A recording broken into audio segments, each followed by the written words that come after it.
Hey guys, it's Samantha with Usborne Books and More. I just am super excited to share with you some of our picture storybooks that we have. This one currently is one of my girls' favorites. It's called The Boy on the Page. It's a Kane Miller book. It's a super cute story about a boy that falls onto a page and the world starts building up around him.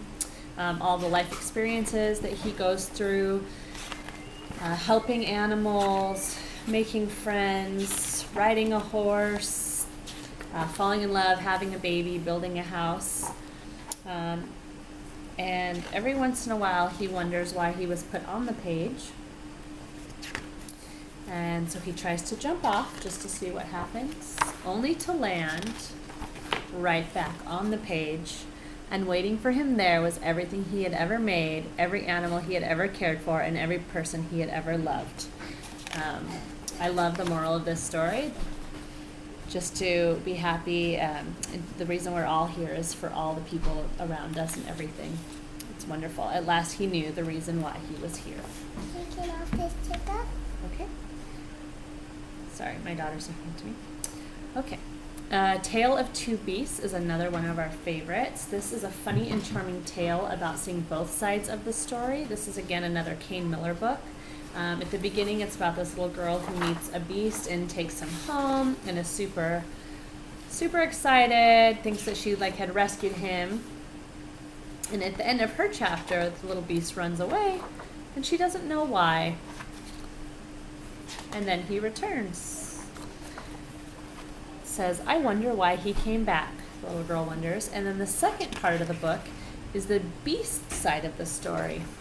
And he talks about how he was hanging in the tree with no problem when a scary beast came and took him from his tree, and how unhappy he was. So it's really good for young kids to kind of sit and see, like I said, the two sides, that there are two sides to every story. And in the end, they end up playing together. So, another one of our favorites. Okay, Anna Molly. This is a great book. The pages here, this is another Kane Miller. These are cardstock.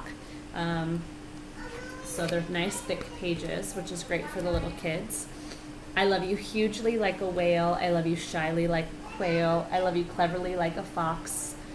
I love you powerfully like an ox. And it just keeps going through.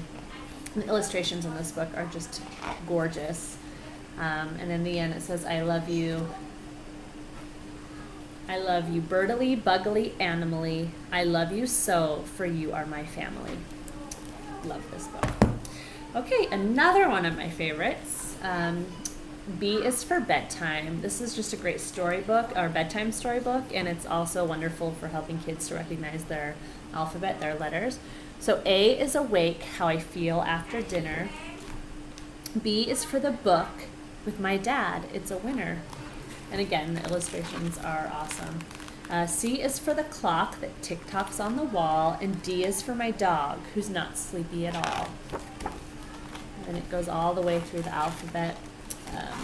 Another one of my girls' favorites. We love all these picture books right now.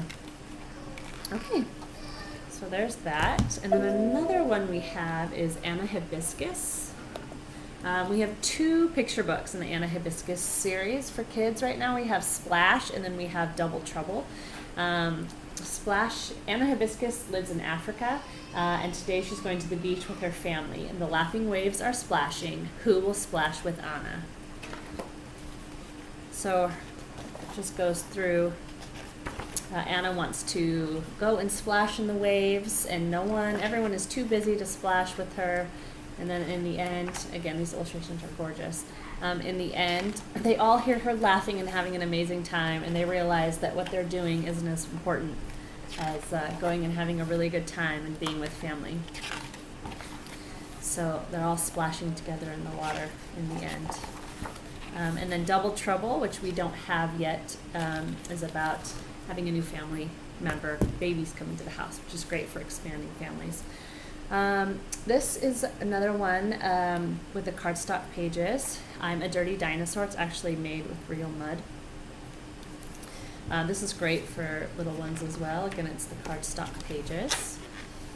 The dinosaur super, super dirty, rubbing mud all over him. And then in the end, he gets nice and clean. So again, super nice illustrations, wonderful thick pages for the little ones.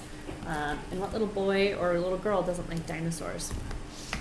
Okay, and the last one I want to share with you, we just got this one and just read it the other day, and I love Pipkin. I'm actually going to order, Pipkin is this penguin. There's 3 books in this series, and I'm super excited to order the next 2. So How Big is a Million? Let me just show you some of the illustrations. Pipkin is a very curious penguin. He wants to know how big is a million. And his mom shows him, so sorry, flipping through. This is 10. Well, if this is 10, he wants to know, well, how big is a million? And it keeps going through on his adventure. And the answer to how big, show you a couple more pages. How big is a million? His mommy takes him outside, and the answer is in this flap on a giant poster for the kids to hang on the wall. So super cute book, great illustrations. It's one of those soft outsides. There's a huge answer poster. So anyways, pick up or try to get the Pipkin books. They're awesome, they're cute. And that's all. Okay, thanks.